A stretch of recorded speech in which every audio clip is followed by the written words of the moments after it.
Hey, everybody. Welcome back to Fireball Podcast with Ashleigh Mayfield. If you appreciate videos like this, make sure you subscribe and share it with a friend. Now, buckle up and brace for impact.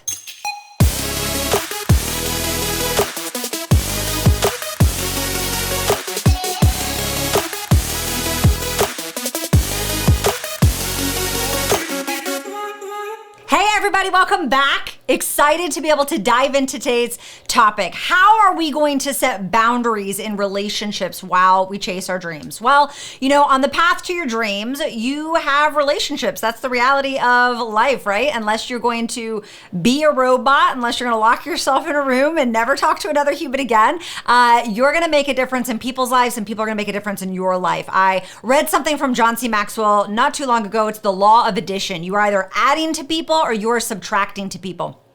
And the ironic thing is people are doing the same thing to you. They are either adding value to you or subtracting value for you. So on your path to success, how are you going to be able to protect those relationships? Now, some of these relationships are not good.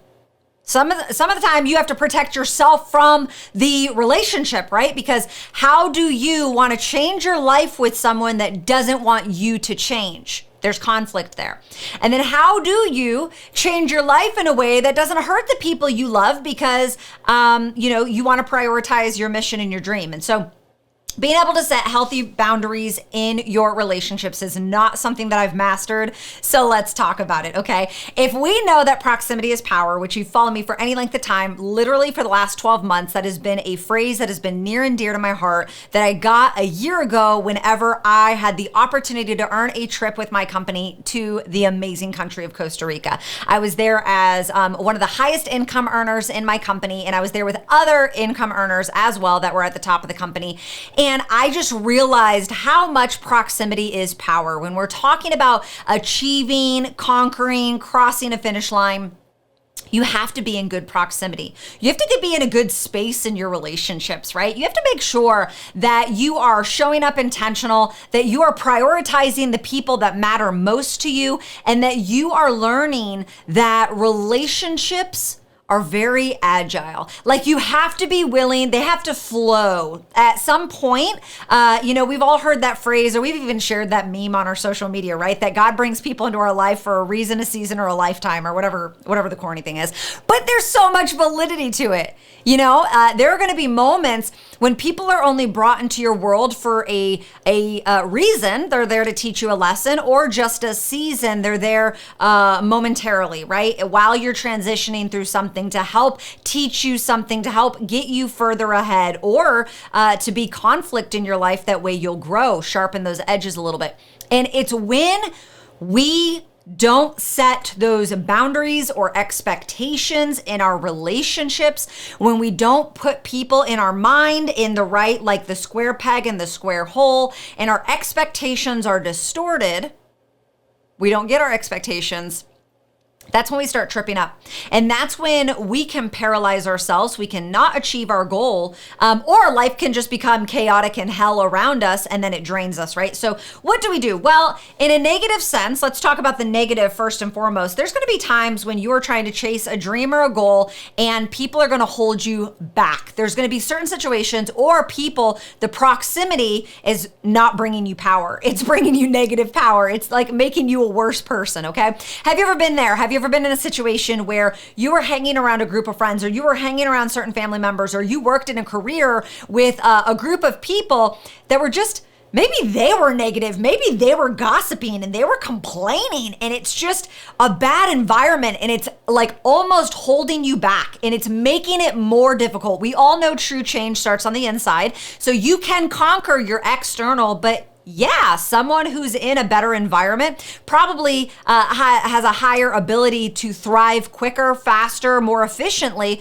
than a person that's in a negative environment. So 4.5 years ago, I started my entrepreneurial journey, and I was super hesitant. Man, I already had all this doubt. I already came to the table with this doubt and this fear. And I remember telling someone who's very important in my life, and I picked up the phone and told them, and they were excited for me. They were probably really confused, like, hey, you're doing something with your life. Cool, I'm excited for you. And then as time went on, this person sat me down and tried talking me out of it, right? And it's oftentimes not because they want to hold me back or don't want me to achieve my dreams. The same goes for you. Sometimes it's out of ignorance. Sometimes they're genuinely coming to you in love because they're blinded. They have a very limited perspective on what it is. Maybe they didn't hear the why behind why you're doing what you're doing. Maybe they don't know how bad you're struggling, right? We know how bad we're struggling. We know how bad we need to increase our income, but other people might not because we present ourselves in such a way. And so they're coming from this ignorance perspective, and we can't hold them accountable for that. That's not their fault. It's not my family member's fault. It's not my friend's fault. It's not my coworker's fault, whatever the situation is. It's not their fault that they have a limited perspective. They're only going on what I've shown them, right? So this person who is very near and dear to me sat me down and literally walked me through their logic on why the entrepreneurial venture, the cliff that I dove off of, why it wasn't a good decision, why I was hurting myself, why I was screwing myself over. And, if you don't have proper boundaries in your relationships, you'll literally tolerate anything. So a lot of the time, our life is where it's at. It's because we tolerate it. You're tolerating living check to check. You're tolerating someone coming to you and disrespecting you. You're tolerating, your kids running all over you, or people bulldozing over you, or people taking advantage of you. We're showing up and we're tolerating it. And I'm not saying we enjoy it. I'm not saying we thrive on it. I'm not saying we like it. I'm saying we tolerate it, okay? And so I had to get to this point where I was going to prioritize my dream and what I wanted over this person's opinion. I had to set a boundary. Remember, we're talking about it in a negative aspect, why we need boundaries in our relationships to help us move forward. Because if we're not mindful, people will deposit their own insecurities into your bank, right? Their fear, their doubt, their limited perspective, they're going to come and they're going to deposit and deposit. Are you going to accept that deposit? Well, if you don't have a boundary set up of what you're willing to tolerate and standing up for yourself and sharing the vision, or just keeping your mouth shut, because amen, we all need those moments in our life where we're like just keeping our mouth shut and not saying anything. So when people come to me and they're like, how's that little business? I'm like, it's good, thanks. Little business, it's fine. Right? Like, we just sometimes have to keep our mouth shut. So I had to get to a point where this person, I couldn't be around them. I had to set a boundary in my life. I didn't tell them about the boundary. I didn't say, hey, you, I'm not hanging out with you anymore, because every time I do, you make me feel stupid. I didn't say that, right? But I got to this point where I had to set a boundary where I wasn't going to respond to the phone calls and the text messages right away. I wasn't going to go over and hang out. I wasn't going to be in proximity of this person, because I had to protect myself. I had to protect my mindset, my vision, my goal, my family. Because at the end of the day, my family, if you didn't come from my body, or you're not in my body, that might be rated PG-13. I apologize. Your opinion doesn't matter, right? Okay? Do you get what I'm saying? If you didn't come from my body, or you didn't make the human that came from my body, amen, that's 3 people. 3 people's opinions I'm going to prioritize over the rest of the world, okay? My husband and my 2 kids. That's 3. And so I had to get to the point where this person that is important in my life was not one of those 3 people. And I had to set a boundary there. And so you have to be mindful. If we're talking about wanting to chase our dreams, but we have relationships, do you have people around you that are just gossipy? Every time you get around them, like, you leave the situation worse than you arrived, because they're just so negative and they just gossip and they just want to, yeah. Have you ever been around people that complain? Have you ever walked in an atmosphere of people that were complaining? It's like you can feel it in the atmosphere. These are not people that want to move forward. These are not people that want to thrive. And how do you protect yourself in these relationships? Because we don't want to poo-poo on people, right? It's such a mom thing. I don't want to poo-poo on you. I don't want to poo-poo on people, right? I want to make people still feel valued and loved, but I got to protect myself from them. So before we dive in on how to handle that, let's talk about the reverse side, or the averse side, or the opposite side. Let's talk about the positive things in the relationship, right? We have to be able to protect ourselves in healthy relationships. It's so easy to want to prioritize the goal and the mission over the people that matter to us the most, right? We are supposed to be wanting to gain more and more financial freedom. That way we can create opportunities with our kids, but we're missing moments with our kids along the way. Now, I'm not saying that there's not going to be a moment of sacrifice. There's not a moment, but how do we set boundaries and make sure we're prioritizing our family all along the way, and we're not humping it for 5 years, ignoring our family, putting them on the back burner, just so we can achieve the dream. And I can tell you that that's something that I'm having to learn at how to be better. And I've been super intentional over the last 6 months in certain aspects. So I make sure, and this is actually something that we need to start doing again. We stopped doing like beginning of COVID. We did it a couple times, but we don't prioritize it as much. But every Monday night, me and my husband have a date night. And so how am I going to make sure that even in the midst of being hungry and aggressive and going after my goal and being a high achiever, how am I going to protect that relationship? How am I going to protect the relationship with my kids, where I take each of them out to do something fun, whether it's just a mommy-daughter date, or we go to a restaurant and talk, or we stay in and watch a movie together with popcorn and snacks, but I'm spending time them individually. How are we going to prioritize those family experiences? That we want to make sure that we're holding near and dear to our heart, where we're not just going through the motions of doing life together. It's not just these transactional things. It's so important that you are protecting yourself. You're protecting what matters most. So the first tip that I have, and these are tips that I've given you so many times in the past, but I need you to embrace them, is you have to prioritize your time. You guys, it's so easy to sit back and say, I don't like using a calendar. I use a paper calendar. Oh, I forgot my calendar. Oh, I don't like using apps. Oh, I don't function that way. We can sit back and make all the excuses we want, but if you're not getting what it is that you want, and you're not crossing your finish line, and you are not making sure that you are setting time out for the people that matter most to you, you are going to regret it. You're going to wind up months, weeks without having sex with your husband, without looking them in the eye and having a deep conversation, without prioritizing that relationship with the person that matters most to you, because you're so busy going through the motions. You have to prioritize that time.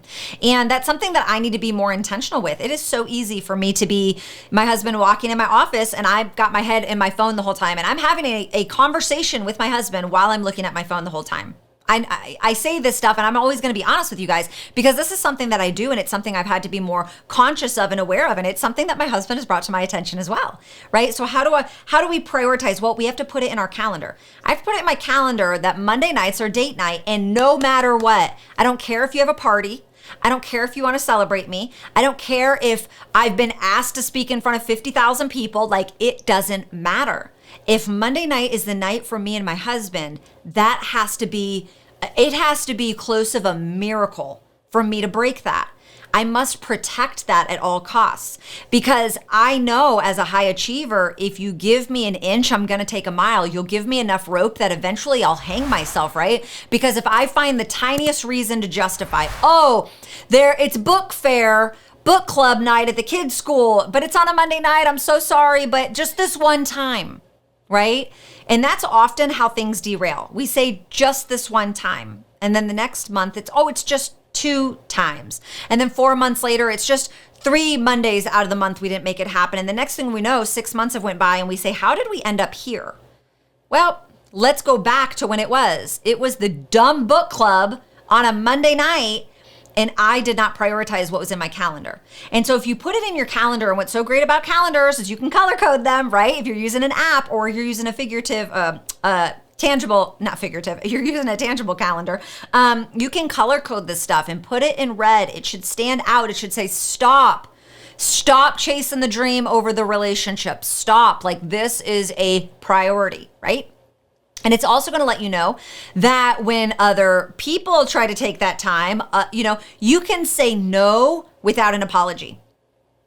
A lot of times we feel so bad. We put so much guilt. That's point number 2. Prioritize your time. Point number 1. Point number 2.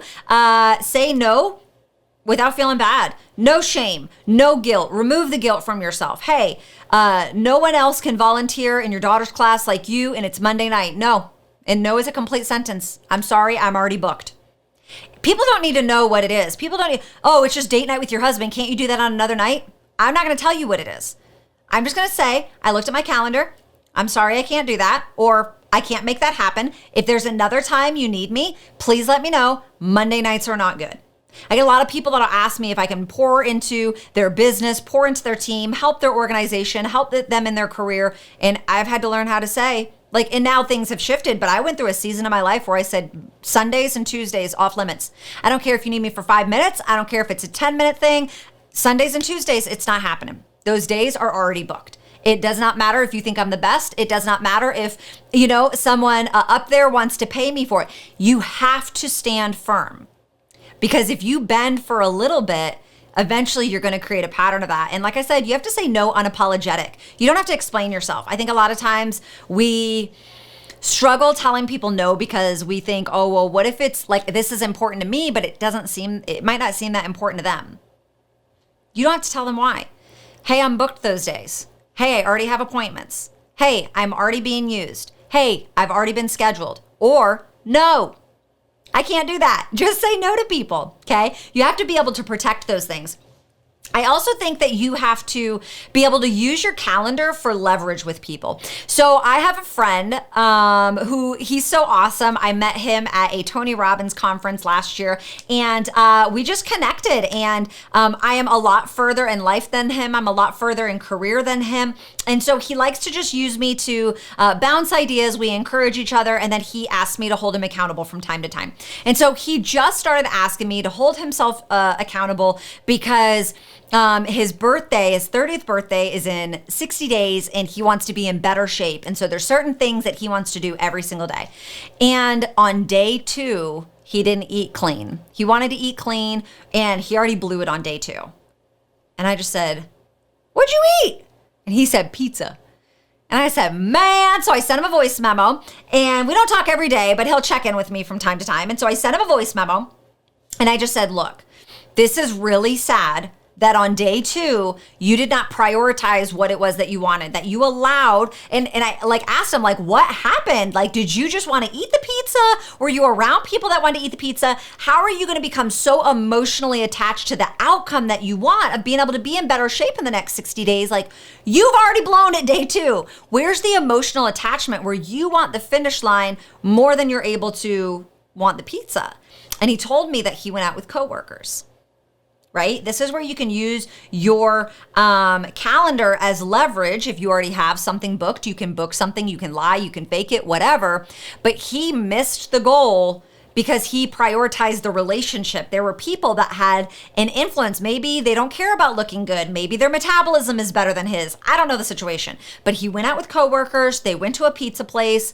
Shocker. What's going to happen if you're in proximity to something? I tell my kids all the time, "Do you smoke cigarettes?" They say no. And then I ask them, "What happens if you start hanging out with people that smoke cigarettes?" And they tell me it's a matter of time before I start. Exactly, because proximity is power, right? And so if you know that you struggle when you get around certain people, if you know that certain people can derail you or put you in a bad frame of mind or distract you from wanting to go after your mission or put you down about it, stop hanging out with them. Don't freaking go to lunch with your coworkers anymore. You're not emotionally strong enough to be able to do that. So how are you going to put your calendar in a way where you're not going to do that? Which is my third point. Be intentional. Be intentional with your time. Be intentional with these boundaries. If you feel good hanging out with your kids and creating these experiences and these memories with them, then you need to be intentional with that, because that's going to keep you driven towards the goal, because it's not just that you want time. I was coaching someone the other day and they were like, "Well, I just have time." And I'm not a coach, by the way. This was in my business. But they were like, "Well, I already have time with my kid. That's why I joined. That's why I wanted to be an entrepreneur, is to create time. And I have enough income to make time. So I'm okay." She was satisfied. And I just had to say, "Girlfriend." And she said, "What?" And I said, "That don't sound good." Because our goal isn't just to have time with our kids. Our goal is to create experiences with our kids. Our goal is to be able to give them better than what we had, to be able to do for them, to be able to prepare for them, to be able to go and see things and do things and have these memories with them, right? And you can have time. You can have time without experience. You could be staying at home, bored out of your mind with your kid, playing the same 3 games over and over, listening to them color all the time, whatever it is, right? You can create time without experiences. And so if you know that you spending time in good relationships and setting healthy boundaries where you want to make sure that you're present in your good relationships because they're going to keep filling your cup up. I think about here where I live, I am in proximity to other people that are further in life than me. They've got nicer cars than I do. Their houses are nicer. They make more income than I do, whether they're in the business or they're not in the business, right? I am in proximity to some incredible power. And because of that, I want to prioritize those relationships. I want to make sure that when they want to hang out with me or when they invite me to things, that I want to be present because I want to continue to learn from them because that fills my cup up so I can keep marching. It inspires me. It keeps me motivated. It challenges me. It lights a fire underneath me when I need that fire lit. You know what I mean? And so if you want to make sure that you're setting boundaries when it comes to your relationship so you can chase your dreams, taking an inventory of your relationships is so important, but you have to make sure that you calendar your time. You have to block your time. You have to plan it. You have to go in right now, make it a priority that you're going to set aside this special time because it's so easy to say it and not execute on it. And are you going to go another year spending time with people that drain you, that discourage you, and that are destructive? Or are you going to go another year taking the extra energy that you have, which we're all limited nowadays, right? And the relationships that you are around are going to be fulfilling. They're going to bring you joy, happiness. They're going to uplift you. They're going to inspire you and challenge you in the best way possible. You have to make sure you prioritize that. And like I said, no is a complete sentence. If you have a time where you've prioritized and someone's upset with that, or someone wants to distract you from that, say no guilt-free. Give yourself permission to prioritize the relationships and set those boundaries. And don't feel bad if don't feel bad if in your business or in your career, your boss wants you to do something or your leader wants you to do something. I can't on Monday night, sorry. Say no guilt-free on both sides, to people and to opportunity. Stay focused on what it is that's important to you. That way you're protecting that relationship. And then last, being intentional. Just be intentional with how you show up. Make sure that, and this is what got hard is whenever it's like Monday night date nights with my husband, don't be talking shop. Don't talk shop. Don't talk business. Don't talk kids. Talk about dreams, talk about each other, talk about what you love about each other, what you want to see change in each other, what you believe about each other. Like, make it about each other and make it about moving forward, and just be so intentional when you're showing up. Put your phone down. If sitting down at dinner is important for you and you want to do that with your family, don't bring your phone to the table. Don't bring your phone. Show up so intentional to that space. That way that boundary is protected with that relationship. And I promise it can really shift anything and everything. So if you found any value, make sure you share this on your social medias. Feel free to tag me. Share this with a friend that needs to start setting those boundaries in relationship, whether in a positive or a negative way, because I promise you, this is going to make your life so much better. Until next time.